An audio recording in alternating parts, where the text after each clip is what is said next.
30 minutes of friends talk about everything that matters to women. Welcome to the lounge. You know, using your phone is always, it gives that vibes that you're not with me in the room. Like, do you feel that? It's a distraction, I agree. There is like a disconnection. Yeah. So when you hold your phone, it's kind of you putting a barrier, to be fair, between you and the other person. Yes. So that's why I think it is best for you to put on the side, for you to enjoy the moment, at least with the person that Of you're with. course, yes, I Definitely. agree. And I think it gives off the sign that you're not available for a conversation, right? So you never want to stop anyone that's using their phone. And I think the biggest trick is putting on your headphones, right? Yes. That's like the True. biggest signal to Like, don't I like talk the ones to that me. really clicks and like you don't really need to push it like into your ears. It's like the ones like earrings, you know, like these kind of, let's say, sets. Like, I feel really relaxed when I'm wearing them, and then like everyone, let's say, I forget about everyone and just like enjoy my time. And sometimes I speak with myself and speak with who's ever with me, and they're like, "Are you with us?" Are you with us? Exactly. So speaking about that, fashion. I mean, we're just through with Eid, and you've seen everyone when it comes into fashion, colors, and everything. So tell us about that. Like, how do you feel about fashion?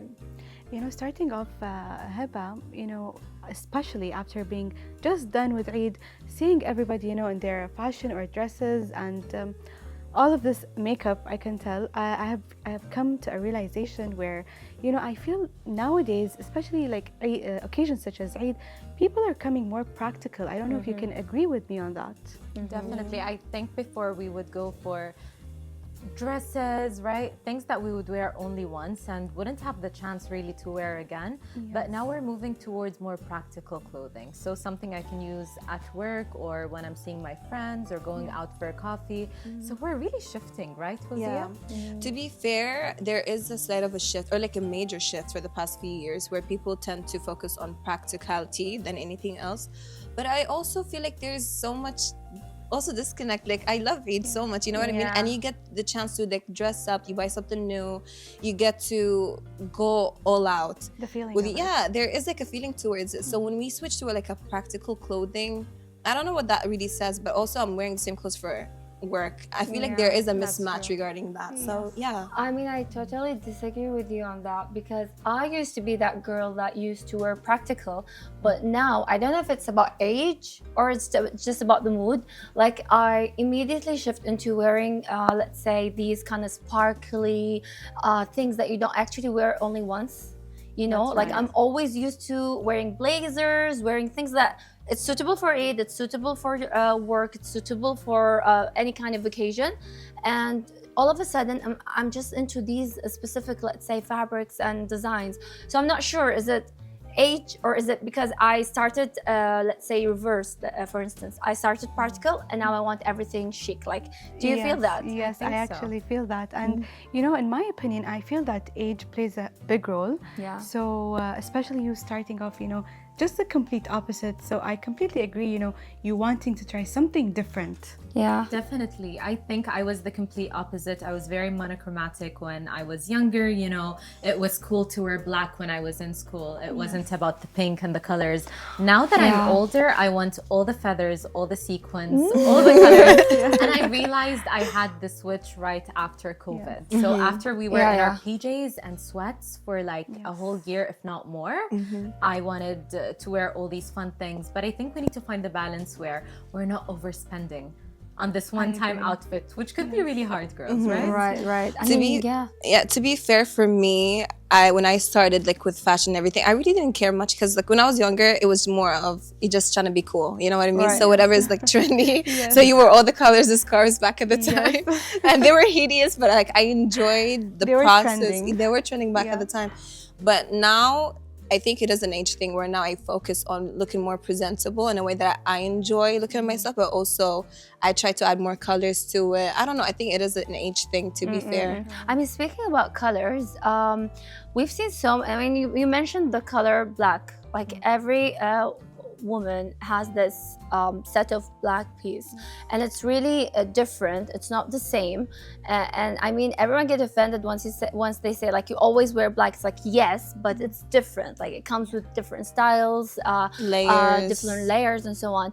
And yet again, I'll just say it to you. I never had a black piece in my life. Oh wow.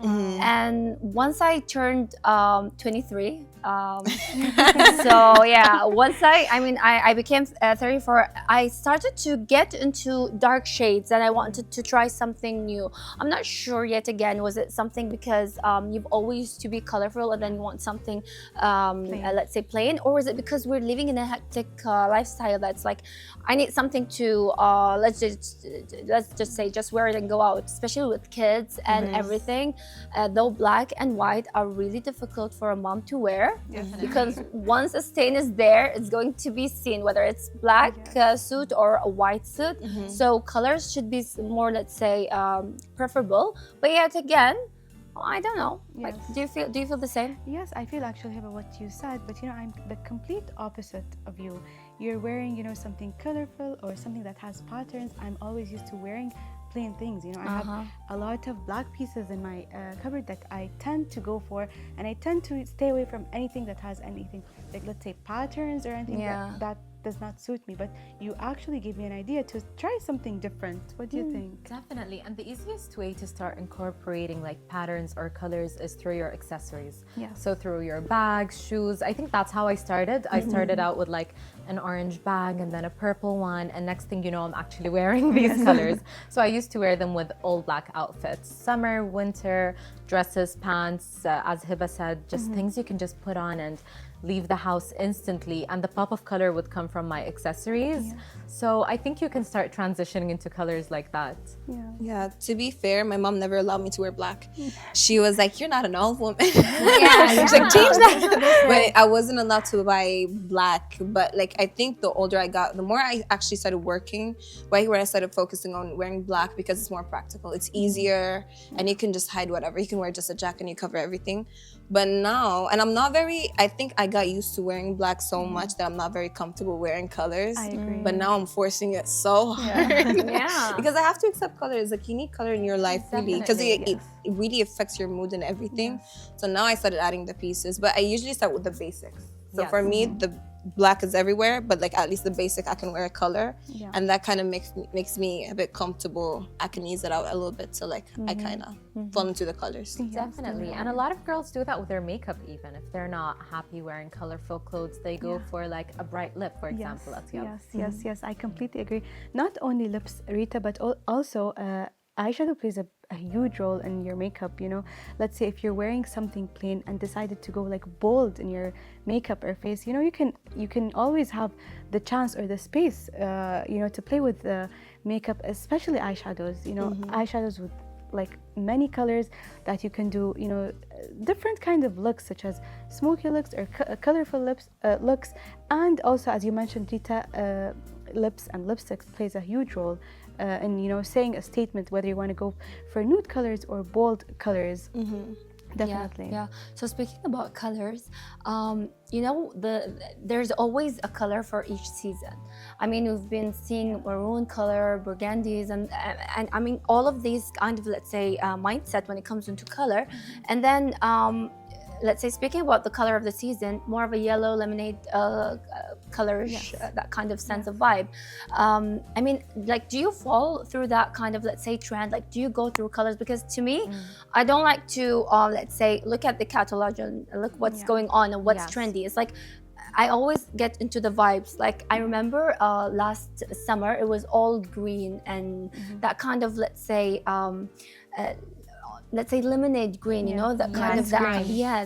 And everyone was like, why are you so sick into it? And I was like, I don't know, it's like into the vibes. And then suddenly, and even when it comes into the season, whether it's summer or winter or spring, I don't really stick to a color pattern. It's like what comes into my mind and how do I feel about the vibes when I get to the market. This is how I pick the color. Like, does it work out with you? Definitely, and I can agree here, Hiba. The skin tone plays a huge role in this, especially when you tried like the mint green color and you liked it on yourself, so you continued wearing this color because it suits you so well. So it's very nice to know like your what suits actually your skin tone and what complements it. Definitely. It's similar to nail polish colors. I think Yeah. every girl has at least 2 or 3 shades that she can True. always go to. Yeah. So you'd go to the salon, you'd look through the colors, sometimes for 30 minutes, Yes. but you would go back to your basics, right? Yes, The that's 3 so- shades or 2 shades that absolutely suit you. And I think as girls, we need to know that too when it comes to our clothes. So the color of the year is interesting, but I don't know. I feel like burgundy this year did take over our lives because yes. if you want to buy anything, it's in burgundy. Yeah, You know, even if you wanted another color, it's still in burgundy. Yes, yes. But we don't always need to go with the color of the year. It's so true. So to be fair, I don't like to stick to a certain color, no matter what it is. For me, it's more of a seasonal thing. So if it's winter time, then I'll stick to like, you know, darker colors, so burgundy or whatever it is that has to do with like the season. But if it's like summer, to be fair, you're in Kuwait, it's too hot for me to wear black or brown or yes, anything. yes. So I think it's more of a seasonal thing for me. Yeah. That's like a transition. Yeah, I mean, we've been talking about fashion a lot. So how about we take a little bit break and then we'll continue to talk about very interesting topics.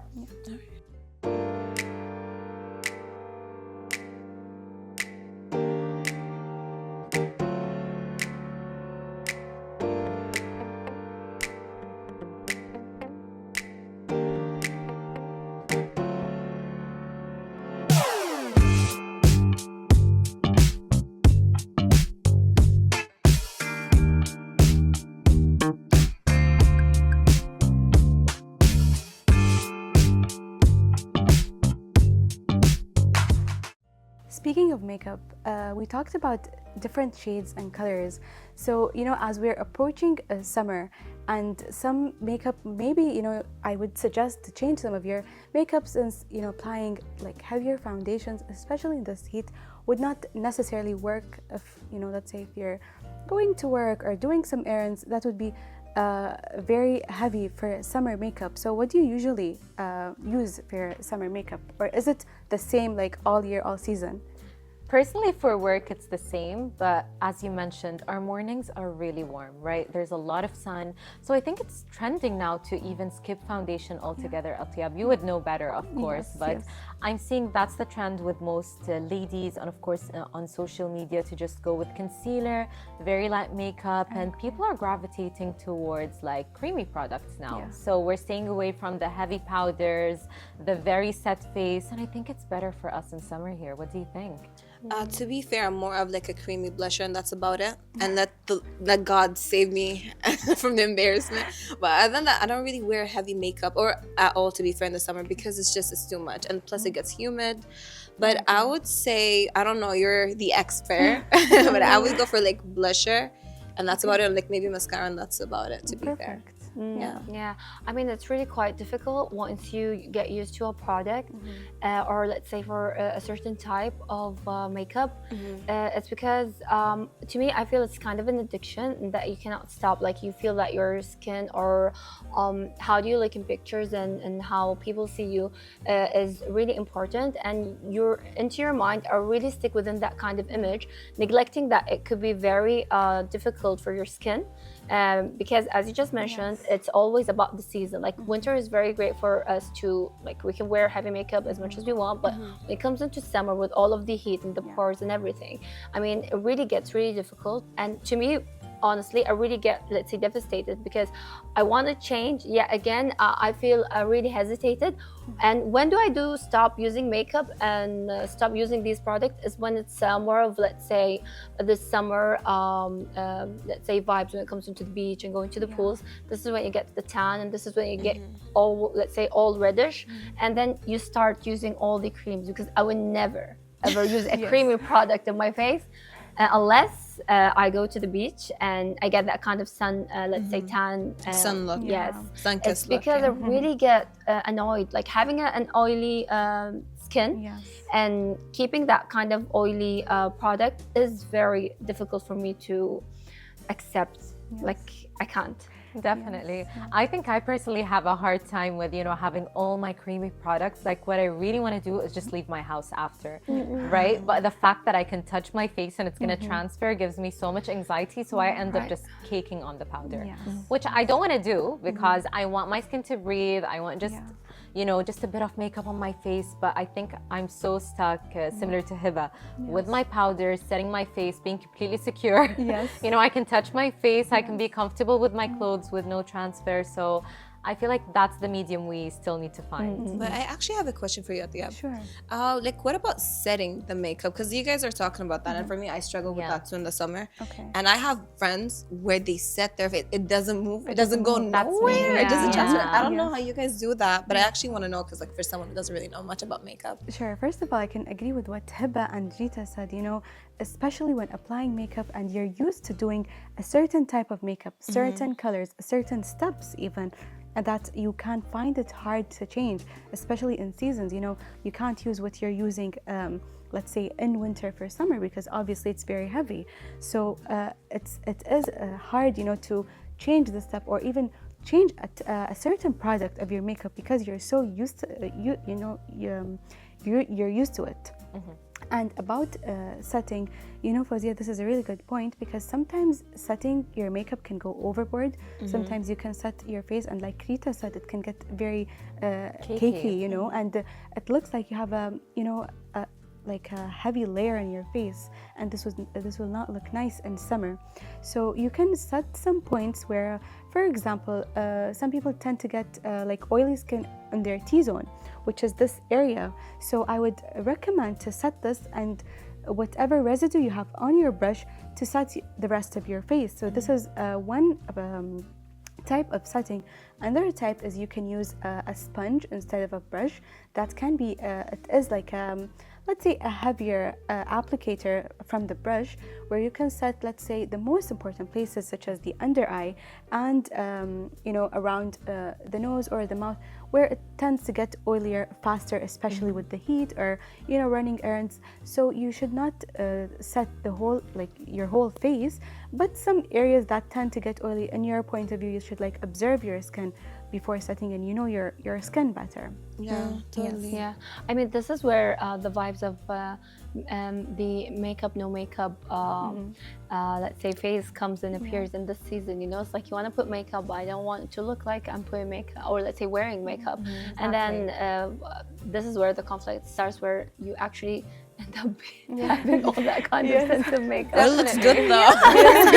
I mean, it's very difficult and challenging, It's going with all the trends and all of the vibes at the same time. But I really want to ask you something. Have you ever, when it comes into summer, I mean, we're talking about spring, we're talking about summer. So even when it comes into makeup, there's always that kind of trendy color, the season color. So when it comes into that kind of, let's say, adding color towards your makeup, do you actually manage to do that? The easiest one is using lipsticks. Do you actually change the color of the lipsticks when it comes into summer, spring, winter? Do you actually do that? I don't, because I just use two shades. There's one for the cameras, which is nude, a warm nude. But then in my personal life, I just put on a tint and we call it a day. If we want to go a bit extra, there's a lip liner on top of that tint and that's it, right? Yeah. When I was younger though, I did the whole 100 colors, right? So a lot of reds, a bit of a warmer red in summer, more of a cool tone, blue tone red in winter. We used to follow that a lot before. I think now everyone just has their go-to shades. What do you guys think? To be fair, mine is always maroon or darker red. I love it. I don't know what it is, but it's just my grandma used to wear it and I thought it was so fancy. So I love reds. But usually I just like a good gloss, to be fair. I just stick to that the whole year round. I just don't change it. It's just the easiest thing to go with. Yes. I've seen Hiba, this trend you talked about, with the big lips and, going overboard. Sometimes some people use glitter on the lips, which I think is too much. And I can agree with Rita, just having two colors and that's it, especially, being a makeup artist and having so many colors to use. That's right. I just found out that I would love a nude lip color and that's it. I don't think if it's fun. every girl just finds her perfect nude and then her perfect shade of red, for example, it would be really great, because I'm at a point where I know which red works for me, which nude works for me. Right now, my nude is discontinued, so we have a lot of God. anxiety, and I need to go swatch all the Yes. colors on this planet to like find something to match it. But I think Atyab can relate to this the most. Yeah. It is fun to have a big collection of makeup, Yes. but you just want to put on your lipstick and leave the house most Yes, days. yes, I agree. But you don't think it's fun to have like a good collection? I don't know. Maybe like I see my sister doing it. She has a full collection. She's enjoying it. Yeah. I think like sometimes you just want to express it. You just want to do whatever you want with makeup. But at the end of the day, if you talk about like the daily basis type of thing, you just stick with the basics of what you know. I mean, you remind me back of the days when I used to be, let's say, kids free, and everything was there. No one was touching my face, and then suddenly you have Maria and Talia, and they're all, let's say, passionate about makeup and Yes. lipstick. I don't know what's wrong with All of lipstick us with when we were girls, kids, but it's always and lipstick. Very So true. difficult and Yeah. challenging, and especially when it's that kind of, let's say. I mean, I use always matte, and I never use, let's say, glossy lipsticks. Now, this is the season that I'm using actually gloss, which Yes. is yay for me. Very But happy yet for you. again, I mean, even my girls, they're like into these, let's say, shades that I buy, and I do have different colors, though I appear, as you just said, with only 2 colors, but yet I have that kind of set of collection of red, pink, orange, things that people wouldn't think that it's suitable to wear, and then when you wear it, it's like, wow, I never thought that this lipstick could be really good. But to me, it's always matte, and it's never adding any gloss, but yeah. It's always great to have that kind of, let's say, Yeah. new you. Yeah, you know, Hiba, I can agree with you, but why don't we go ahead and take a short break and we will be back.